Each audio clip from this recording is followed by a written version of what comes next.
Engelbert Dollfuß, the man who would one day lead Austria, had a modest start in life.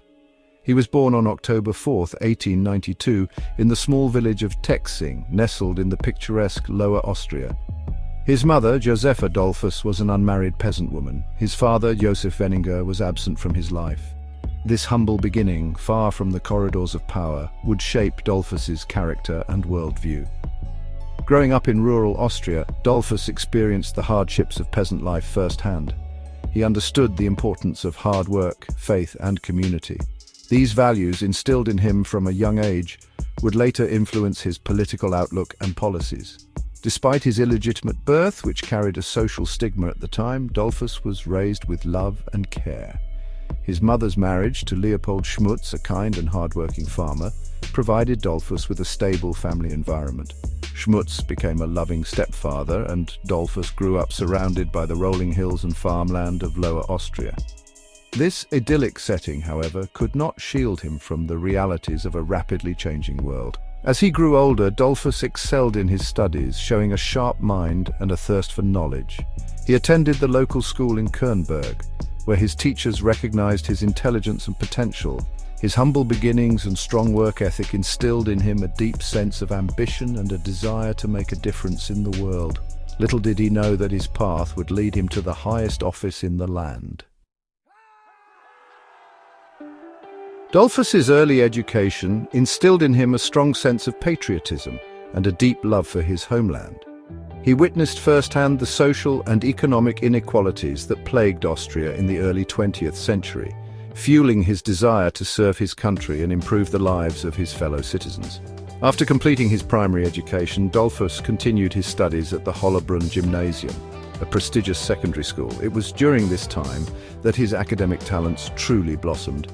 He excelled in his studies, particularly in history, literature, and languages, demonstrating a keen intellect and a passion for learning.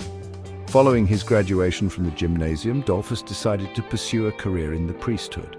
He enrolled in the seminary in Oberhollabrunn, where he immersed himself in theological studies and contemplated a life dedicated to the Catholic Church. His devout faith and commitment to social justice seemed to align with the values of the priesthood. However, fate had other plans for the young Dollfuß. World War I erupted in 1914, shattering the peace of Europe and forever altering the course of his life.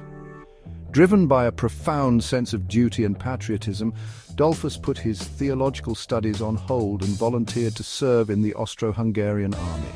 He was determined to do his part for his country in its hour of need.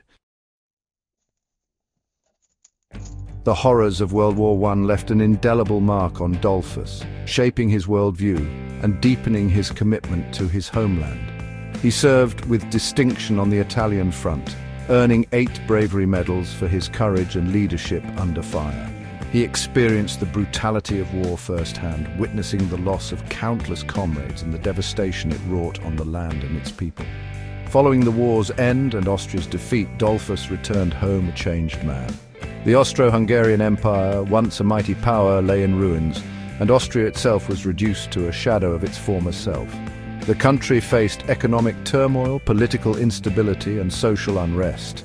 Determined to contribute to Austria's rebuilding, Dollfuß abandoned his earlier aspirations for the priesthood and enrolled in the University of Vienna to study law. He believed that a career in law would provide him with the tools and knowledge to effect meaningful change in his war-torn nation. While at university, Dollfuß became increasingly involved in student politics and joined the Christian Social Party, a conservative political party that advocated for Catholic social teachings and the interests of rural communities. His wartime experiences had solidified his belief in the importance of faith, family, and tradition, values that resonated with the Christian Social Party's platform. The 1920s were a turbulent period for Austria. The once mighty Habsburg Empire had crumbled, leaving in its wake a small, fragile republic grappling with economic ruin and political extremism. The Treaty of Saint-Germain, imposed by the victorious Allies, had stripped Austria of much of its territory and industry, further exacerbating its economic woes. The Austrian people, disillusioned and impoverished, were increasingly drawn to radical ideologies. On the left, the Social Democratic Party, with its promises of social justice and economic equality, gained widespread support among the working class. On the right, the nascent Nazi Party, fueled by German nationalism and resentment over the Treaty of Versailles, began to attract a following among disaffected veterans and those who yearned for a return to Austria's past glory. Dollfuß, now a rising star in the Christian Social Party, witnessed with growing alarm the polarization of Austrian society. He believed that both the Social Democrats and the Nazis posed a threat to Austria's fragile democracy and its very existence as an independent nation. He feared that the Social Democrats' socialist policies would lead to economic chaos, while the Nazis' pan-Germanism threatened to subsume Austria into a greater Germany. As the economic situation worsened, political violence became increasingly common. Paramilitary groups aligned with both the left and the right clashed in the streets, further destabilizing the country. Austria seemed to be teetering on the brink of civil war. Dollfuß, a man of deep faith and unwavering patriotism, felt compelled to act to save his homeland from chaos and disintegration. In 1932, with Austria in the throes of the Great Depression and political turmoil reaching a fever pitch, Engelbert Dollfuß, a relatively unknown figure outside of political circles, emerged as a pivotal player on the Austrian stage. His rise to prominence was swift and unexpected, propelled by a combination of circumstance, political maneuvering, and his own unwavering determination to save his country from collapse. Following a series of short-lived and ineffective governments, President Wilhelm Miklas, a fellow Christian Social, appointed Dollfuß, then serving as Minister of Agriculture and Forestry, as Chancellor of Austria. At the age of 41, Dollfuß became the youngest head of government in Europe, tasked with the daunting challenge of steering Austria through one of the most turbulent periods in its history. Despite his diminutive stature, he stood a mere 5 feet tall, earning him the nickname Millimetnik. Dollfuß possessed an iron will and an unshakable belief in his own abilities. He was a devout Catholic, a staunch patriot, and a firm believer in strong leadership. He saw himself as Austria's savior, destined to guide his nation through the storm of extremism and economic despair. Upon assuming the chancellorship, Dollfuß wasted no time in taking decisive action. He understood that Austria's survival depended on restoring order, strengthening the economy, and curbing the influence of both the Nazis and the Social Democrats, whom he viewed as threats to Austrian independence and stability. His methods, however, would prove to be highly controversial, transforming him from a democratically elected leader into an authoritarian ruler determined to preserve Austria by any means necessary.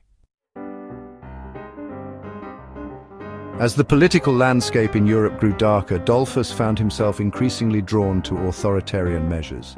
The shadow of fascism loomed large over Austria. Dollfuß believed that only a strong, centralized government could protect the nation from the threat of communism and the growing influence of Nazi Germany. His policies began to reflect this belief, leading to a controversial and turbulent period in Austrian history.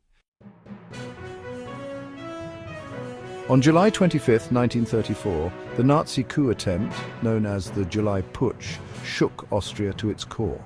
Dollfuß was determined to resist the Nazi influence at all costs. Tragically, the coup led to his assassination, marking a pivotal and sorrowful moment in Austrian history. His death was not just a personal loss, but a national tragedy, impacting the course of the country's future. After his assassination, Dollfuß was hailed by many as a martyr who'd stood firm against the tide of fascism. His legacy is complex and multifaceted, with some viewing him as a defender of Austrian independence, while others criticize his authoritarian methods. The debate over his legacy continues to this day, reflecting the enduring impact of his leadership and the turbulent times he navigated. Engelbert Dollfuß remains an enigmatic figure in history. His life and career are subjects of much debate and interpretation. Was he a hero who valiantly fought against external threats, or a dictator who suppressed democratic freedoms? The truth likely lies somewhere in between, a testament to the complicated and often contradictory nature of historical figures. One thing is certain: Dollfuß's influence on Austria and its history is undeniable, leaving an indelible mark that continues to be studied and discussed.